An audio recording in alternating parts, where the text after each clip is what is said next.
ಆಶ್ಚರ್ಯ ಆಗ್ಬೋದು ಇಡೀ ಕನ್ನಡ ನಾಡಿನಲ್ಲಿ. ಯಾಕಂದ್ರೆ ಬಹಳ ಜನ ಸ್ವಾಮೀಜಿಯವರು ಇವತ್ತು ಶಿಕ್ಷಕರನ್ನ ವಿದ್ಯಾರ್ಥಿಗಳನ್ನ ತಯಾರು ಮಾಡಿದ್ದಾರೆ. ಆದರೆ ಮಹತ್ವದ ಒಂದು ಕೊಡುಗೆಯನ್ನು ನೀವೆಲ್ಲರೂ ಕೂಡ ಗಮನಿಸಬೇಕು. ಇಡೀ ಕರ್ನಾಟಕ ರಾಜ್ಯದಲ್ಲಿ 1000 ಜನ ಸ್ವಾಮಿಗಳನ್ನ ತಯಾರು ಮಾಡಿ ಆಶೀರ್ವಾದ ಮಾಡಿದಂತ ಕೀರ್ತಿ ಯಾರಿಗಾದ್ರೂ ಸಲ್ತಾ ಇದ್ರೆ ಅದು ಪರಮ ಪೂಜ್ಯ ಹಾನಗರದ ಗುರು ಕುಮಾರಸ್ವಾಮಿಗಳು ಸಲ್ತಾ ಇದೆ. ಇವತ್ತು ಸಂಗೀತ ಕ್ಷೇತ್ರಕ್ಕ ಪುಟ್ಟರಾಜ ಕವಿ ಗವಾಯಿಗಳವರು, ಪಂಚಾಕ್ಷರಿ ಕವಿ ಗವಾಯಿಗಳವರು ಅಂತ ಮಹಾನ್ ಅದ್ಭುತ ರತ್ನಗಳನ್ನ ತಯಾರು ಮಾಡಿ ಇಡೀ ಕರ್ನಾಟಕ ರಾಜ್ಯದಲ್ಲಿ 5,000 ಜನ ಬಡ ಬಗ್ಗರಿಗೆ, ಅಂಧರಿಗೆ, ಅನಾಥರಿಗೆ ಸಂಗೀತವನ್ನು ಕಲಿಸಿ ಸಂಗೀತ ಕ್ಷೇತ್ರದಲ್ಲಿ ಮಹಾನ್ ಕೊಡುಗೆ ನೀಡಿದಂತ ಕೀರ್ತಿ ಇದು ಹಾನಗರದ ಗುರು ಕುಮಾರಸ್ವಾಮಿಗಳಿಗೆ ಸಲ್ತಾ ಇದೆ, ಪಂಚಾಕ್ಷರಿ ಗವಾಯಿಗಳಿಗೆ ಸಲ್ತಾ ಇದೆ, ಪುಟ್ಟರಾಜ ಕವಿ ಗವಾಯಿಗಳಿಗೆ ಸಲ್ತಾ ಇದೆ. ನಿಮಗೆಲ್ಲ ಆಶ್ಚರ್ಯ ಆಗ್ಬಹುದು. ಪುಟ್ಟರಾಜ ಕವಿ ಗವಾಯಿಗಳವರಿಗೆ ಕಣ್ಣಿರಲಿಲ್ಲ.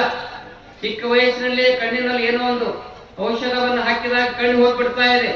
ಆದ್ರೆ ಅವರು ಅಂಧರಾಗಿದ್ದರು, ಕಣ್ಣು ಅವ್ರಿಗೆ ಇರ್ಲಿಲ್ಲ. ಆದ್ರೆ ಮುಕ್ಕಣ್ಣನಾಗಿ ಇಡೀ ಜಗತ್ತಿಗೆ ಆಶೀರ್ವಾದ ಮಾಡಿದಂತ ಕೀರ್ತಿ ಪುಟ್ಟರಾಜ ಕವಿ ಗವಾಯಿಗಳಿಗೆ ಸಲ್ತಾ ಇದೆ.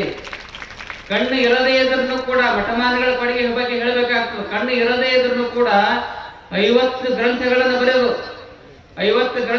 ಬರೆದು ಸಂಸ್ಕೃತದಲ್ಲಿ, ಮರಾಠಿಯಲ್ಲಿ, ಹಿಂದಿಯಲ್ಲಿ ಬಸವ ಪುರಾಣವನ್ನ ಬರೆದಂತ ಕೀರ್ತಿ ಪುಟ್ಟರಾಜ ಕವಿ ಗವಾಯಿಗಳಿಗೆ ಸಲ್ತಾ ಇದೆ. ಅಂತ ಅದ್ಭುತವಾಗಿರ್ತಕ್ಕಂಥ ಕ್ರಾಂತಿ ಮಠಮಾನ್ಯಗಳು ಮಾಡಿವೆ ಎನ್ನುವಂತ ಮಾತನ್ನು